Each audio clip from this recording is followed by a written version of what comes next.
बीते कई दिनों से पूरे देश में मस्जिद को लेकर कई विवाद देखने को मिले। इसी बीच हाल ही में संभल में हुआ बवाल और अब अजमेर शरीफ दरगाह की सर्वे की उठ रही मांग हॉट टॉपिक बना हुआ है। लेकिन इसी बीच पूर्व सीजेआई डीवाई चंद्रचूड़ लोगों के निशाने पर आ गए हैं। जानकारी के अनुसार उन पर आरोप लगाया जा रहा है कि उनके फैसले ने देश में धार्मिक स्थलों के सर्वे और याचिकाओं के लिए दरवाजे खोल दिए हैं। इसी कड़ी में all India Muslim personal law board यानी AIMPLB ने 2023 में चंद्रचूड़ की अध्यक्षता वाली बेंच के वाराणसी के ज्ञानवापी परिसर के सर्वे की अनुमति देने वाले फैसले को गलत बताया है। इस मामले पर all India Muslim personal law board ने कहा कि बाबरी मस्जिद मामले के दौरान सुप्रीम कोर्ट ने प्लेसेस ऑफ वर्शिप एक्ट का हवाला दिया था।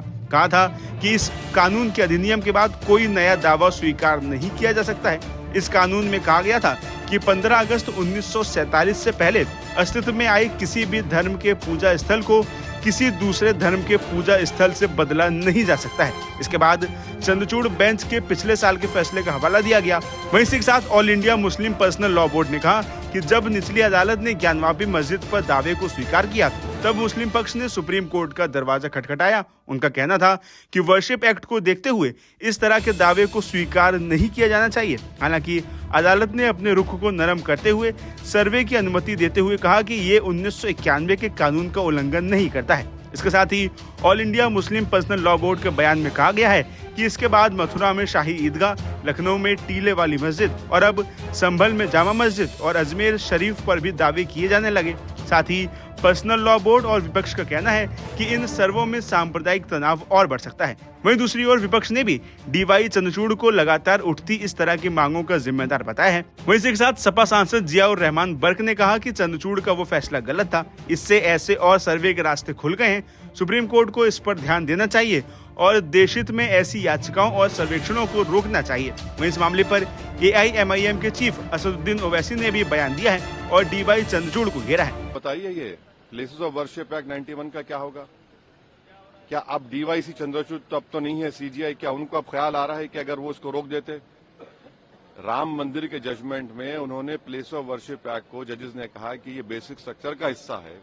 बाद में सीजीआई ने खामोश हो गए जब चंद्रचूड़ थे। अब चंद्रचूड़ अपनी लेगेसी को प्रोटेक्ट करने के लिए हर जगह मीडिया चैनल बैठकर इंटरव्यू दे रहे हैं। उन्होंने देखा क्या कर दिया उन्होंने। ये आपने देखा संभल में क्या हुआ, 5 लोगों की, मासूम लोगों की मौत हो गई। अब भारत सरकार को पार्टी बनाया गया मिनिस्ट्री ऑफ माइनॉरिटी अफेयर्स को, ASI को। अब नरेंद्र मोदी की सरकार क्या वो कहेगी जिस पर नरेंद्र मोदी ने अपनी चादर बिछाई है बहैसियत प्रधानमंत्री कि वो दरगाह है नहीं है? ASI क्या बोलेगा? ये पूरा देश को डिस्टेबलाइज करने के लिए, और ये देश के हित में नहीं, हम बार बार आपको कह रहे हैं।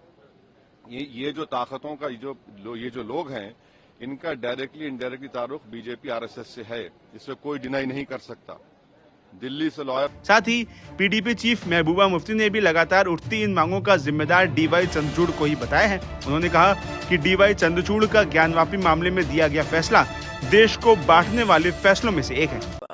जो एक डिसीजन दिया ज्ञानव्यापी मस्जिद में कि आप सर्वे कर सकते हैं हर चीज का जहां भी शिकायत आए, जबकि 1991 का सुप्रीम कोर्ट का अपना एक डिसीजन है, जजमेंट है कि जो 1947 में जो हमारी रिलीजियस प्लेसेस हैं, चाहे वो मंदिर है, मस्जिद है, गुरुद्वारा है, उसकी नोयत चेंज नहीं होनी चाहिए, वो वैसे की वैसी रहनी चाहिए। पर अनफॉर्चुनेटली एक्स चीफ जस्टिस साहब ने ऐसा एक जजमेंट दे दिया कि अब अभी तो पहले मस्जिदों में शिवलिंग ढूंढे जाते थे, अब तो ये हमारे जो जियारतें हैं, हमारे जो श्राइन्स हैं, और वो भी अजमेर शरीफ जैसी श्राइन जहां मुसलमानों से ज्यादा हिंदू श्रद्धा रखते हैं, हिंदू लोग ज्यादा जाते हैं, मन्नत मांगते हैं, और 800 साल पुरानी ये जियारत है। तो मुझे लगता है कि इसके बाद मुसलमानों के घरों में ढूंढना शुरू कर देंगे। तो ये तो मुल्क को बंटवारे की तरफ लेके जा रहा है, खून खराबे की तरफ लेके जा रहा है। जैसे हमने संभल उत्तर प्रदेश में देखा, 4-5 इनोसेंट लोगों, मासूम लोगों की जानें वहां गई।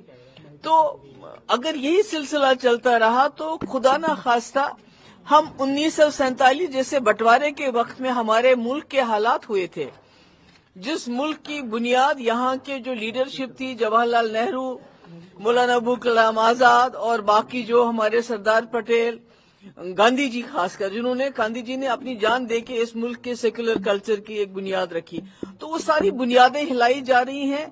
हिंदू मुस्लिम को आपस में लड़ाया जा रहा है।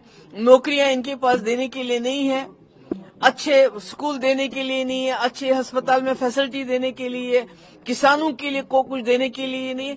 इसलिए हिंदू मुस्लिम का झगड़ा खड़ा करके, जिसमें मैं फिर कहूंगी कि हमारे एक्स चीफ जस्टिस साहब का बहुत ही बुरा रोल रहा है। Thank you so much. नमस्कार, मैं हूं मानक गुप्ता। अगर आपको हमारा ये वीडियो पसंद आया हो तो इसे लाइक और शेयर जरूर करें, और हाँ, हमें सब्सक्राइब और फॉलो करना ना भूलें ताकि आप देश और दुनिया की कोई खबर मिस ना करें। तो जुड़े रहिए हमारे साथ और देखते रहिए News 24।